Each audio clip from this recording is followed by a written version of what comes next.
Okay, so this is episode 2. Infusion-y. Yes, sir, always. You ready?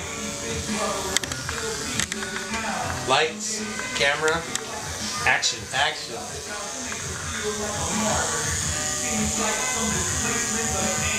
Ah! Just kidding. Oh shit. Well, plus the last one I wasn't conscious. That was all tequila. I was gonna say, where were you at? What band were you touring with when you got the tattoo? That was actually... Let's do an interview on you, buddy. Oh. Okay, well, people need to know how pretty the dude is behind the camera, too. Like I said, I'm dating way above my level. Yes. That's for you, Amy. Eric was a small child. Growing up in East LA. That's where you're from? That's where I'm from. Yeah.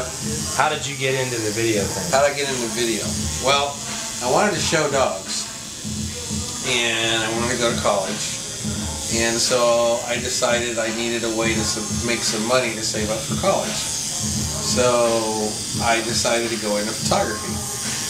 And was shooting for a while. Most of my stuff was self-taught and then apprenticing under people.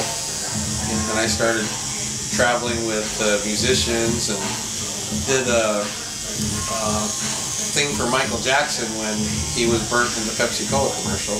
Yes. And I mean, ooh. yeah. Yeah, and then that led to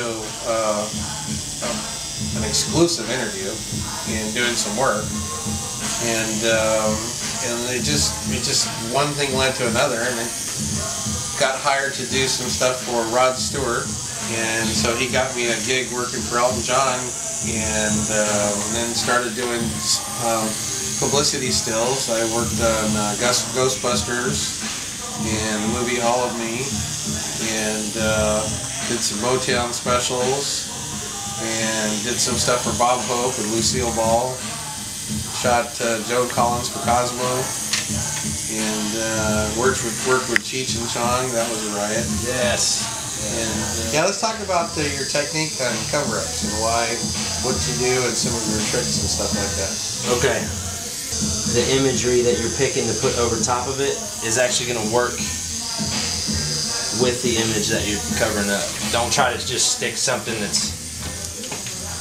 put a cartoon character as a cover-up. It's not going to work, you know? You might be able to color over something and with color and hide it right away, but over time you have to worry about the old tattoo, the existing piece coming back through. So the busier the tattoo you're using to cover up with, the better. Busier meaning just line weights, different line work. I wouldn't recommend doing any blood lining or any gray wash lines on the cover up. It's really pointless, you know? Like, get in there, put the line work that you want. The line weight is what's going to hide the existing tattoo. It's what's going to make the old tattoo go away. But if you're doing a cover up and the line is right next to an old line, use the old line. Don't, you know what I mean? Try to use as many of the existing lines in the other tattoo as possible in the new tattoo, and it will make for a way more successful cover up. I wouldn't use such big mags. On this one, the biggest mag I'll use is 17. Not really going to go with like the 27s or anything larger just because there's so much detail. And like, I think if you color in with the smaller mag on a cover up, you can get down in there a little bit better. You're not going to brush over as big of an area as fast, you know what I mean? It takes a little bit longer to do the tattoo, but when you're doing a cover up, I think it's a little more necessary. So you can feel differences in thickness on people's skin? Oh yeah, especially with the rotary. Yeah. Because it doesn't have the weight, so you kinda... You have to push a little harder? In a sense, yes. You do the pushing instead of the machine weight itself does it. Yeah. So you gotta know what you're doing to be trying to tattoo with a rotary. There's no spring tension. And therefore, can cause some serious damage to the skin if you're not careful.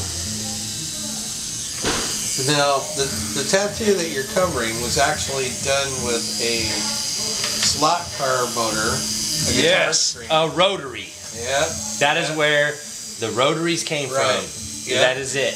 We soldered a metal piece to the side of the slot car motor, which made it go up and down. And then we put the guitar string that fit right over the top of it. And then we took a ink pen case. Then that sucked the ink up. And we had to spit out all or shoot out all the ink that was the original, you know, like where you write. Use that as your ink bar. Use that as a bar. Yeah, that was pretty cool. Okay, that was how many years ago? 30 years ago. 30 years ago. For people out there that don't know how to make a rotary, that's how we used to do it back in the day. My brother tattooing, like, born and raised in Indiana, it was illegal, so that was the only way we could do it, was by making them ourselves. Yeah. And now we're back around full circle. That's probably why the tattoos still look so good. Yeah. Being that old, you know. What kind of ink did you guys use? Indian ink. Yes. Higgins, baby. Yeah, Higgins. I highly don't recommend you try that shit now, but it's just good to hear somebody that knows the old ways. You know, in looking at episode 1, I had several people come up with some questions, and probably the biggest question is when you're tattooing on someone and you apply the needles to the skin, the ink seems to kind of like spread all over, and it's like you lose track of where your lines are. How do you keep focus like that? Okay, yes, and I mean a lot of times too, you know what I mean, like that right there, you know what I mean, like that looks like it went outside the tattoo. Right. But really, I didn't even get near that line. Yeah. And it just comes with time and tattooing. You know what I mean? You learn. Driving in the fog. I mean, you know where your lines are on the road. Squint really hard. and basically, what I'm doing right now, man, is I'm putting in all the blacks, and I'm just using Fusion Basic Black, broke down with a little bit of witch hazel. And I mean, you can break it down with water, just don't break your ink down with soap. Soap causes it to be sticky, and then it won't be as consistent. Witch hazel kind of keeps your lighter gray wash tones the same consistency as the black. So. How do you know how much witch hazel? Do you have a formula for it? Yes, I have a formula. Whenever I do black and gray tattoos, or actually whenever you do any tattoo, if you really want your black to color transition to be good, I will fill up the medium caps. You can't do this tiny caps, it really just doesn't work as well. Right. The medium size ink caps, I'll fill those all the way up with witch hazel, and then I'll go 10 drops, 6 drops, 3 drops, 2 drops, 1 drop, and that's a black into the witch hazel.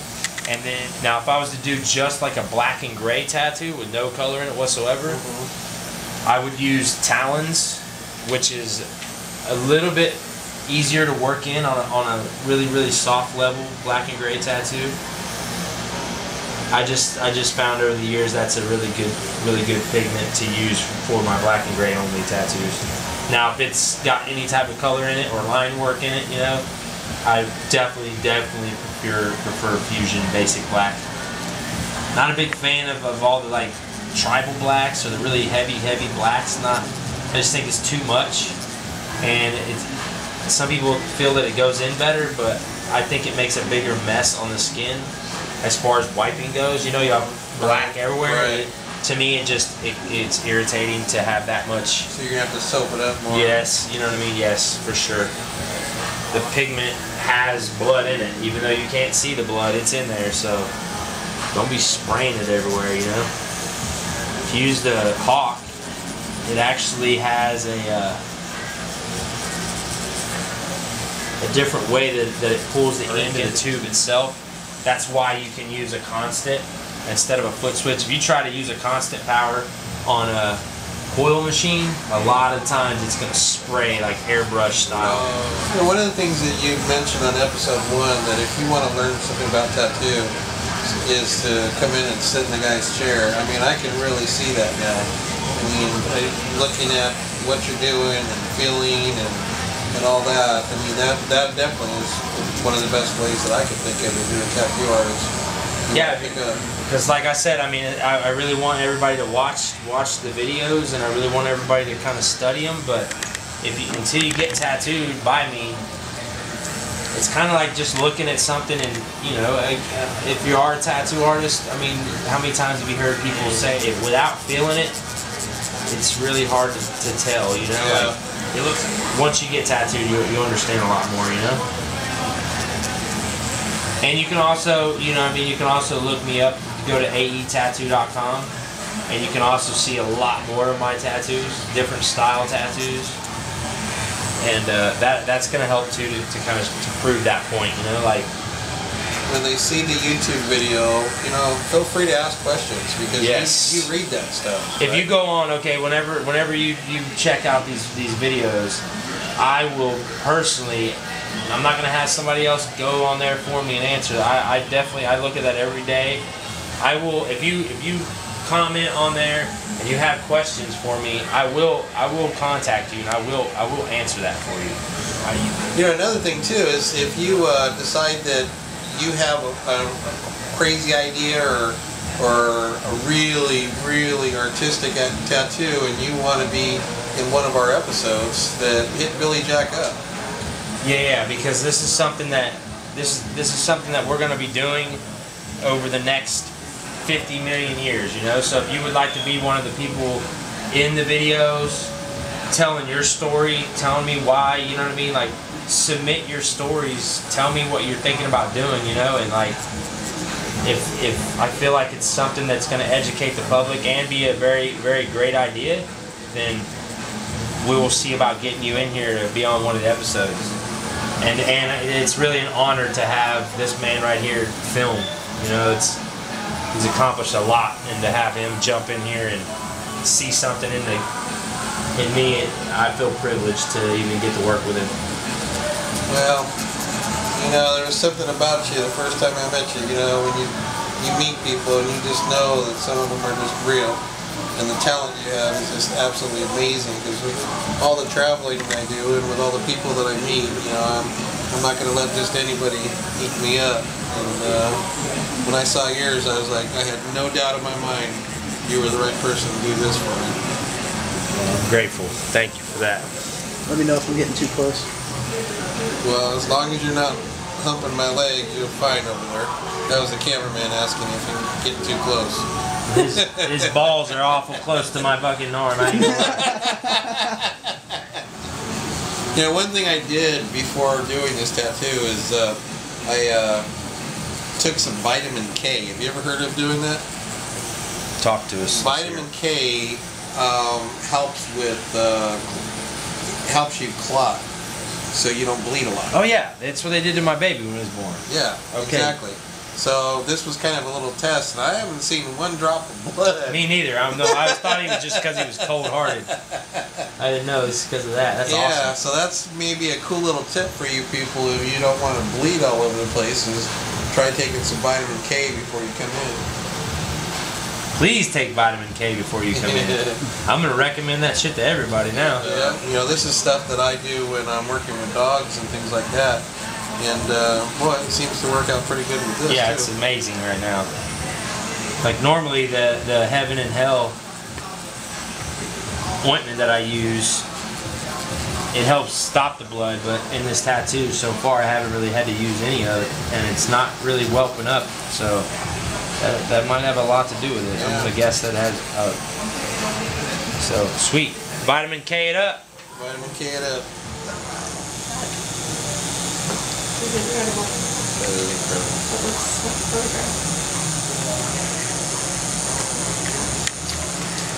That's my big lens. Alright, I'm going to pour a little bit of white. We're going to pop some white in there and then we'll be done with it. Cool.